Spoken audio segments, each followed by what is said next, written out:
previous sum பார்த்துட்ருக்கோம். Find the eighth term of geometry progression GP. GP is 9, 3, 1 etc. 9, 3, 1 என்ற பெருக்கு தொடர் வரிசையின் 8வது உறுப்பை காண்கன்னு சொல்லிட்டாங்க.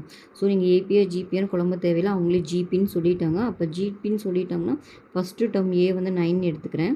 இதில் ரேஷியோ காமன் ரேஷியோன்னு சொல்லுவோம். இங்கே காமன் ரேஷியோ எப்படி கண்டுபிடிப்போம்? T2 divided by T1. ஓகேவா?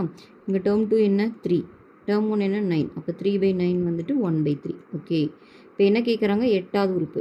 இங்கே டிஎன் ஃபார்முலா என்னென்னு பார்த்தீங்கன்னா a into r to the power n-1. இதுதான் வந்து டிஎன் ஃபார்முலா. இப்போ இவங்க n வந்து 8ன்னு கொடுத்துருக்காங்க, T8 கேட்குறாங்க. அப்போ n இருக்க இடத்துல நம்ம 8 போடணும். ஏவோட வேல்யூ என்ன 9, ஆரோட வேல்யூ என்ன 1/3, n இங்கே என்ன 8, அப்போ 8 - 1 7.